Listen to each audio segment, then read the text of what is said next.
Vector algebra. In this lecture, I will discuss various operations using vectors. Operations in vector means the additions, subtractions, multiplication of vectors, and the vector multiplications are generally of two types. One is the scalar multiplications and another is the vector multiplications, and the scalar triple product and vector triple product. These are the contents that I am going to discuss in this lecture. The first operation is the vector addition. If you move along the direction of vector A starting from the origin, and then you move along the direction of vector B and then vector C, moving along the direction of each vector means you are moving along the direction to which the arrowheads are indicating. Next, after C, when you are moving along the direction of the vector R, you can easily see the difference that you are actually moving along the opposite direction of the vector R, because the arrowhead is shown along the direction opposite of your movement. So in this case, we can write these three vectors as vector A plus vector B plus vector C, as I have moved along the direction of each of these three vectors, then minus vector R, as I have moved along the opposite direction of the vector R. And finally, we can write it 0, because after traversing the entire path starting from vector A and completing my path by traversing the vector R, I have reached the origin. So the total summation will give us 0, which means no displacement. Therefore, from here we can easily write that the vector R is equals to the summation of all three vectors. Next, if you want to find out the expression, that means the components of the vector R, then you can easily do it by replacing each of these vector by their respective components, which means, as you can see over here, I have replaced this A by its components and B by its components and C by its component. The component of A, B and C already I have discussed in my previous lecture. And from here, if I can club all the terms associated with each of the unit vector, that means if I combine all the term associated with the unit vector along the x direction and the term which are associated with the unit vector along the y directions and the terms which are directed along the z direction, then I will get this expression, as you can see over here. Therefore, the addition of vectors means the vector which are taking part in this addition, in this example like this A, B and C, the addition, in case of their additions, each of their components will be added up. That means AX with BX with CX. Since here CX is negative, I have considered, that's why this negative sign is appearing in this expression. So I have assumed this Cx negative in my previous lecture in order to make you understand that the addition means addition of vector means the addition of their individual components. So in the x component of the resultant vector will be the summation of x component of all of its component vectors. The y component of the resulting vector is equals to the summation of the y component of the individual vectors, and similarly the z component of the resultant vector is equals to the individual z component of each of these component vector, that is A, B and C. And finally, if you are interested to find out the unit vector of the vector R, that means the resulting vector, then you can easily find it out by dividing the original vector by the magnitude of the vector R. So as you can see over here, this will be the expression, and if you solve it by taking the mod of the unit vector of R, so you will get this n cap r or magnitude of n cap r is equals to 1, as I told in my previous lecture that for all vector, for all type of unit vector, the magnitude must be equals to 1. Next, subtraction operation in vector. From the concept of addition that I have just discussed, you can easily find out what should be the concept of subtraction in vector. That means when you are moving along the direction of a vector, then actually you are moving along the positive direction of the vector. And when you are moving along the negative direction of the vector, as I have shown over here, that right now B is directed opposite to that B vector I have just discussed in my earlier slide.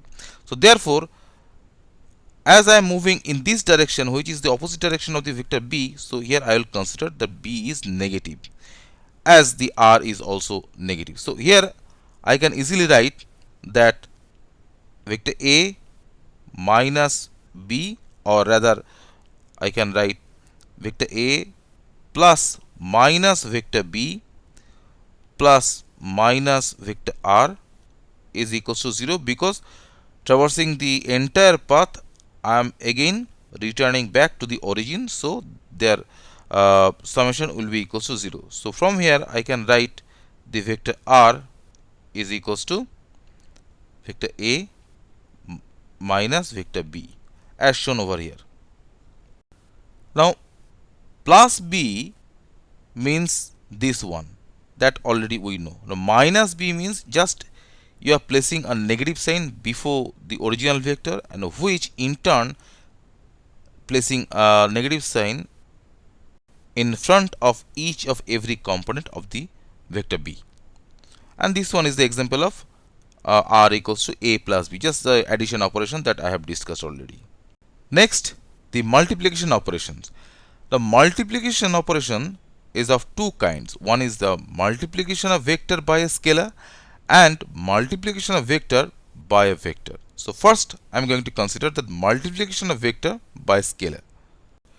Initially, this is the original vector I have considered. This is the resulting vector that I have considered throughout my previous slides. So the single vector R I am considering in this case. Now, as per the definition of the R, I am assuming this is the representation of the vector R, where the magnitude is representing the length of the R and this direction is denoted by the arrowhead. We know all about the vector. Now when you multiply this R by a scalar, here it is small a, which is a scalar, and I am considering that this a is greater than 1.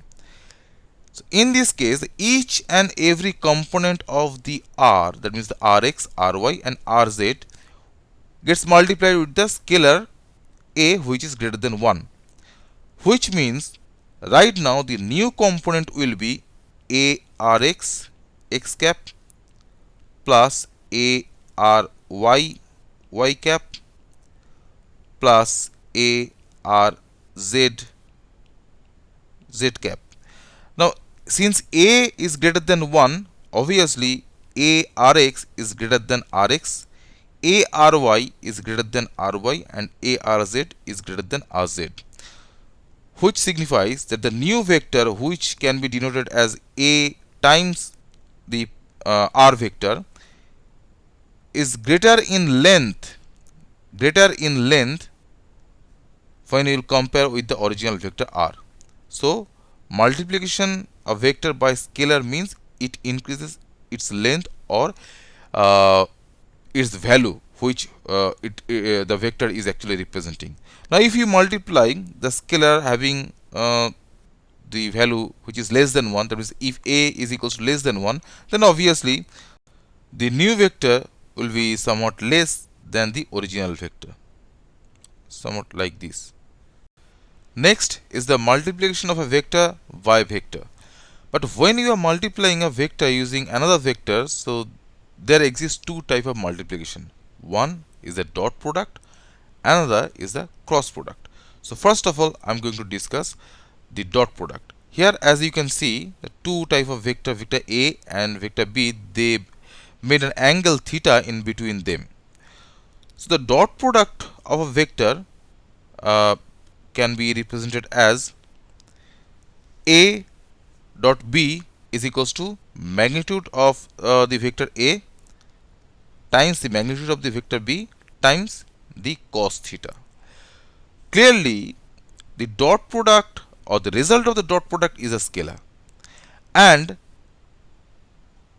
the dot product represents, or the significance of the dot product is that the projection of the vector A upon vector B, or the projection of the vector B upon the vector A or along the vector A. Now, from this basic definition, you can easily say that if theta is 90 degree, then this dot product will be 0, because the cos 90 degree is equals to 0, which signifies the dot product of two vectors will be 0 if these two vectors are perpendicular to each other, and the dot product will be maximum if these two vectors are parallel to each other. That corresponds to that theta is equals to 0, and in that case the value of the dot product will be the magnitude of A times magnitude of B. Following this idea, we can easily write that this x dot x, this x means this is the unit vector along the x, and this is also the unit vector along the x. So when as both of them are parallel to the x-axis, so their dot product will give you the 1, because the magnitude of each of the unit vector is equals to 1. Similarly, the y cap dot y cap is equals to 1, and z cap dot z cap is equals to 1.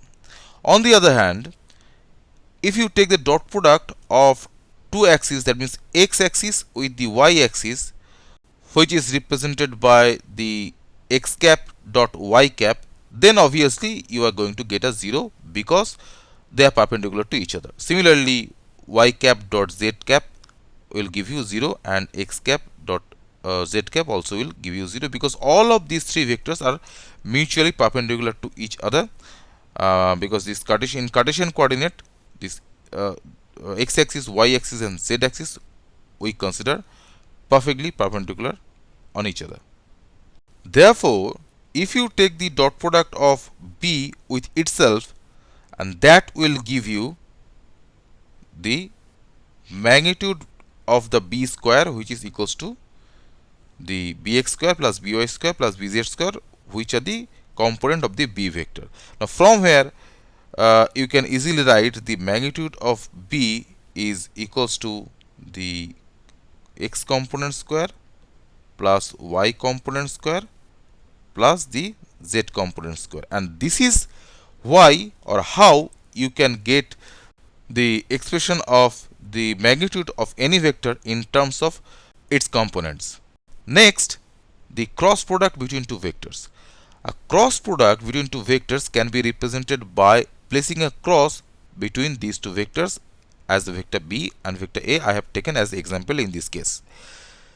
The cross product is equals to the magnitude of the vector B times magnitude of the vector A times the sine theta, where this theta represents the angle between the vector B and vector A, where this vector B and vector A both are the component of a particular plane, or both are on a particular plane. The significance of the cross product is that when you are taking a cross product, the result is a vector itself, because as you can see, a unit vector is appearing with the product or with the result. So the dot product or the result of the dot product was a scalar. On the other hand, the result of a cross product is another vector. Now let's see what is the significance of this cross product. In case of dot product, as you have seen, the dot product signifies that the projection of one vector along the other vector. The cross product on the other hand signifies that the rotation of one vector towards the other vector. So in this case, as B cross A is written, which signifies that the vector B is rotating towards the vector A, and the direction of the cross product is represented by this n cap, which is the normal direction on the plane which is containing both of these A and B. So in order to find the cross product or the rotation along with the direction of a cross product, you just need to place all of your finger of the right hand along the first vector. So in this case the first vector is the B. So place all of your fingers of the right hand along the direction of the B except your thumb finger, and curl all of your finger of the right hand towards the vector A, and the direction of the thumb will indicate the direction of the resulting vector or the direction perpendicular to the plane which is containing both of these vectors. So in this way you can identify the direction of a cross product. In summary, a dot product represents the projection of one vector along the other vector. On the other hand, a cross product represents the rotation of one vector towards another vector. The result of a dot product is a scalar itself, because a dot product finds the percentage of one vector by which the vector is along the direction of the other vector. On the other hand, the result of a cross product is another vector itself, because it signifies on which plane the rotation of one vector towards the other vector took place. Because as I told, the cross product represents the rotation of one vector towards the other vector, or rotation of the first vector towards the second vector, but such rotation can take place on any plane, and by indicating the unit normal or the surface normal associated with that plane, we are just indicating that on which plane the cross product took place. If you interchange the orientation of the first vector and the second vector as I have shown in the second diagram, that means right now I am considering A cross B, then the rotation will take place from A towards B. And in this case, if you want to find out the normal direction, the surface normal, then follow the similar rule of the right hand rule. That means place all of your fingers of the right hand along the direction of the A, that means along this direction except your thumb, and curl your finger towards the vector B, and during this operation your thumb will indicate the direction of the normal on the plane containing both of these A and B vector. But as you can test yourself, when you will place all of your fingers, right hand fingers, along the direction of A and you will curl towards B, automatically your thumb will indicate in this direction. So which signifies that the direction is right now opposite to the direction in the first case. So if the first case is the n cap as I have denoted over here, so that will be the minus n cap. So it signifies that the cross product A and B is just opposite to the cross product of B cross A. So we can write in this way: B cross A is equals to minus of A cross B. If the theta is equals to 0, where theta is the angle between A and B, then obviously the product will go to 0 as shown in this case. So it signifies that both of A and B are parallel. So that is why theta is equals to 0. On the other hand, if A and B are perpendicular to each other, which means theta is equals to 90 degree, then the cross product will give you the magnitude of A times magnitude of B along with the unit vector, that means the surface normal on which the cross product is taking place. That means both of these vectors are being contained on a particular plane. If you apply this rule on this axis, so similar as I have applied in the case of the dot product, then obviously the cross product between the unit vector along the direction of x will give you 0, because they are parallel to each other and the angle between them are 0. Similar conclusion will be applicable for the y direction and z direction. On the other hand, if you take the cross product between the unit normal of along the x direction and along the y direction, then their cross product will give you the direction of z, because if you place your right hand along the direction of x and you curl all of your finger towards towards y direction, then your thumb automatically will indicate the direction z. In a similar way, if you place all of your finger along the y direction when you are taking a curl between y and z, so you are placing all of your finger along the direction of y and you are curling your fingers along the direction of z, so automatically your thumb will indicate along the direction x. But in the third case, if you place all of your finger along the direction of x and you will curl along the direction of z, so that operation will indicate your thumb along the direction of minus y. So that is why the minus y is appearing in this expression. Now let's see what will be the expression of a cross product when you will replace the vector a and vector b by each of its components. And we know these rules that already I have discussed. Therefore, if you take the cross product between the a and b, obviously the cross product will take place between the coordinates. So this will be 0, as you can see from here, and this one will be 0, and similarly this one will be 0, and we can write this one where this is 0, this is 0, and this one is 0, and all other term exist, and x cap cross y cap will be this one z cap, and all other term, that is x cap cross z cap, will be replaced by this minus y cap, as you can see over here, and all other term has a solution except the unit vector cross product of the unit vector with itself.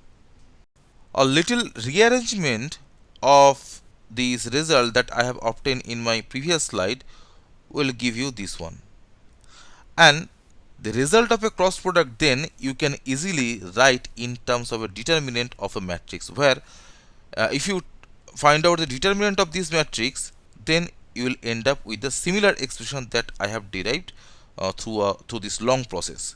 So therefore a cross product can easily be represented by the determinant of a matrix, where the first row is the unit vector along the x direction, y direction, and z direction. The second row will be the component of the first vector, and the third row will be the component of the second vector, and the determinant will be the result of the cross product, which is also a vector that already I have discussed. Next is a scalar triple product, and this product is taking place between three vectors. That is why it is a triple product. So a dot product and a cross product. So why it is called scalar? Because as you can see, the cross product between b and a results in another vector, but a dot product between c and the resulting vector will result in a scalar, that is a dot product, as I already have discussed. So that is why this is called the scalar triple product. And following the general methodology that I have discussed, you can easily find out what will be the result of the scalar triple product. Since b cross a can be represented by the determinant of the matrix, where each of the component in the first row was x cap, y cap, and z cap, as already I have discussed. But since there exists another vector c which is being dotted with the cross product of b and a, and already we know the cross product means the similar component will appear in the result, but the opposite component will be 0, or the perpendicular component will be 0. So the similar component means the parallel component. So when this x component of the c will be dotted with the x component of the result of this b cross a, which means this one, then that component will come in the result. So which signifies that the cx component will appear on the first place, or in place of the x cap. In a similar way, cy component will appear in place of the y cap, and cz component will appear in place of the z cap, and the determinant of these vector right now give you the result of the scalar trivial product, which include the c, b and a. Now, what is the physical significance of this scalar trivial product? That can easily be cleared using this diagram. As we know that the cross product between two vectors represent another vector. That means a cross product between b and a means the if you consider that the length of this b is representing one arm of the rectangle, on the other hand the length of the a is representing another arm of the rectangle, then as we know that the cross product between b and a is equals to the magnitude of b times magnitude of a times sine theta and the n cap, which is the normal on the plane containing both of these a and b. So right now this b cross a represents nothing but the area of the surface, and this n cap represents the surface normal. Now when you are dotting the vector c with the result of this cross product b and a, then you are actually interested in finding the volume of the element described by these three vector c, a and b, and where this a and b is representing one of the plane and c is representing the height of the volume. Next, you may examine this triple product where the dot product is taking place between the vector c and b, and the cross product with the a is taking place with the resulting vector of this dot product. Then what will be the result? The result is nothing, because when you will take the dot product between this c and b, so that will become a vector, that will become a scalar, and a cross product between a scalar and vector is not a valid operation. So that is why this is not possible.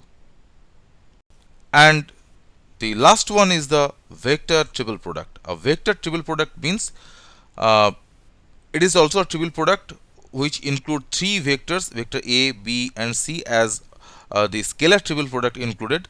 But in this case it is called vector because the result is another vector, and that is obvious because the vector triple product includes two cross product.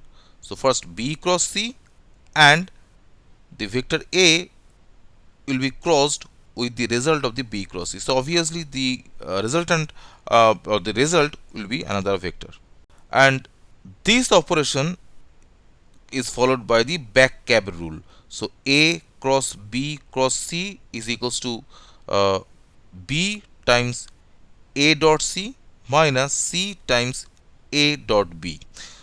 Why it is times? Because when you will take the dot product between a and c, so the result will be a scalar. So scalar multiplication with the vector b, and similarly in this case the scalar multiplication which is resulted due to the operation of the dot product between a and b, and then it will be multiplied with the c. So it is the followed by the back cap rule. Unlike the double product where b cross a was equals to minus of a cross b, the scalar triple product doesn't follow that rule, because a cross b cross c, if you write as the minus c cross a cross b, then using the back cap rule, if you expand the operation, then you can easily compare with the first result and this one, that the two results are different from each other.